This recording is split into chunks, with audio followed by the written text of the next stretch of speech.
Good afternoon, students. We have discussed what a subset is and what is a power set and the number of subsets a set can have.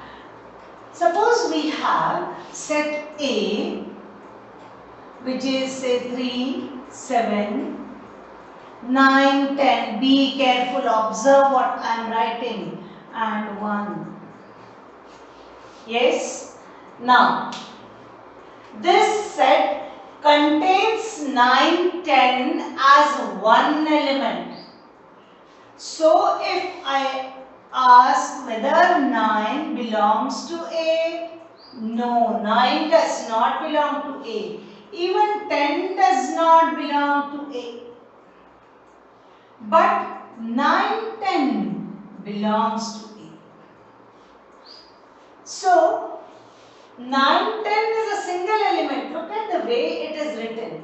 If I have to find out how many elements A has, 1, 2, 3 and 4. Number of elements in A is 4. It does not have 5 elements. This is first, second. This is the third element. This is a single element and this is the fourth element. That is A has 4 elements. And 9 does not belong, neither does 10 belong, but a group of 9, 10 as this belongs to A. Now, if I have to write the subset of A, so if this, if I take say 3, 7, 1, yes, it is a subset of A, agreed. But if I take 7 and 10. Is it a subset of A? No, it is not, because 10 does not belong to A. If I have 9, 10, yes, it's a subset of A. So when it is written like this is a single element. So this element belongs to A. The parts of it do not belong to A. So be careful when you attempt questions like this from the textbook. Now, a subset is a set which contains all the elements of a given set. In set theory, it's a very important concept to draw Venn diagram. Now, Venn diagram, Venn was a famous mathematician, and Venn diagram is a very useful tool to solve questions and to represent set.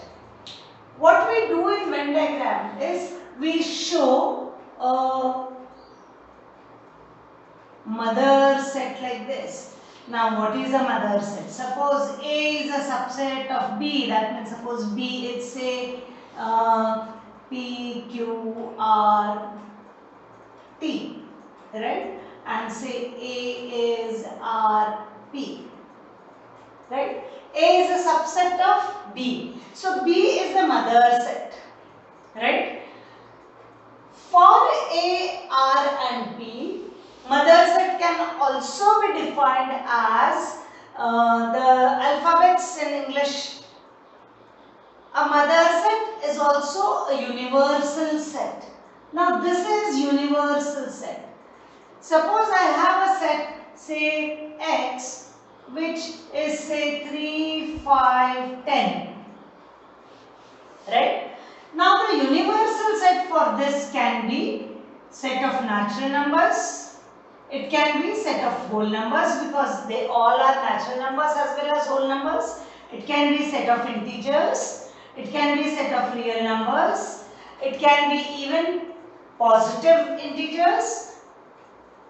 It can be set of rational numbers, they are all rational numbers, and so on. So, universal set can be any set which is larger than this but which contains all these elements. So, while drawing the Venn diagram, we first draw a universal set, and then suppose there is a set B and this is set A. This shows A is a subset of B. A is contained in B or B contains A. This is the way we show subset.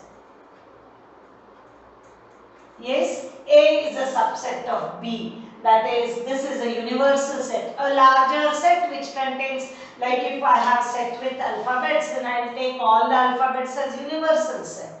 And then suppose B shows A, B, C, D, E, F, G, H, and A shows G, H. So that is a subset, right? So universal set, then we show a set and whichever is a subset. That's the way we draw Venn diagram. So Venn diagram is an important tool. We first draw a rectangular frame to show universal set and then we draw the sets in it. Now coming to this algebra of set, suppose I have a set A which is 1, 2, 3, 4 and say set B which is 3, 4. Yes, so if I draw these two sets in Venn diagram, now this is a universal set. You all know universal set here can be set of integers, set of natural numbers, set of whole numbers, set of real numbers, whatever you want, right? So now A, this is A which is 1, 2, 3 and 4. A contains 1, 2, 3, 4. Now B is 3, 4. So what we will do is 3 and 4 is common in A and B. Suppose I have B 7, 10, 15 also. Right? So 7, 10 and 15. What we see is 3 and 4 is present in A as well as in B. It overlaps. And that we call as intersection of two sets.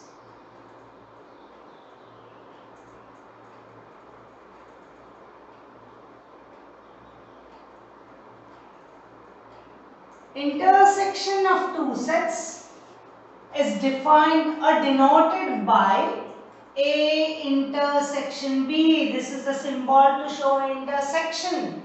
And it contains all elements x such that x belongs to A and x belongs to B. And means what? If I say I will have a cup of tea and biscuits, that means I will have tea also and biscuits also.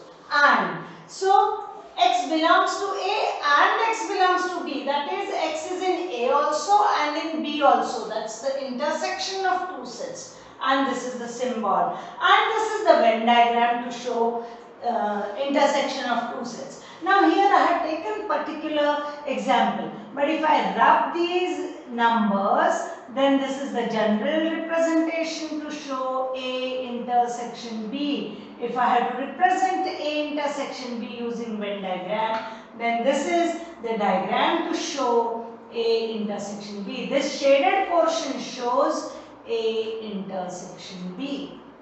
Right? Intersection contains common elements between the two sets. So, coming to this, suppose I have now a set which contains 1, 2, 3, 4, 7, 10 and 15. I have combined all elements of A and B. Then it is A union B. That is, if I have to draw a Venn diagram for union of two sets. So, union of two sets. So, this is universal set, this is A and this is B. A union B contains all elements from A and then all elements from B. This is A union B. So A union B, this is the symbol for union, contains all x such that x belongs to A or x belongs to B. This is very, very important. Here it is or and here it is and. That is union of two sets and intersection of two sets. So you find out the union and intersection of different sets given in your textbook and work on those questions. Thank you.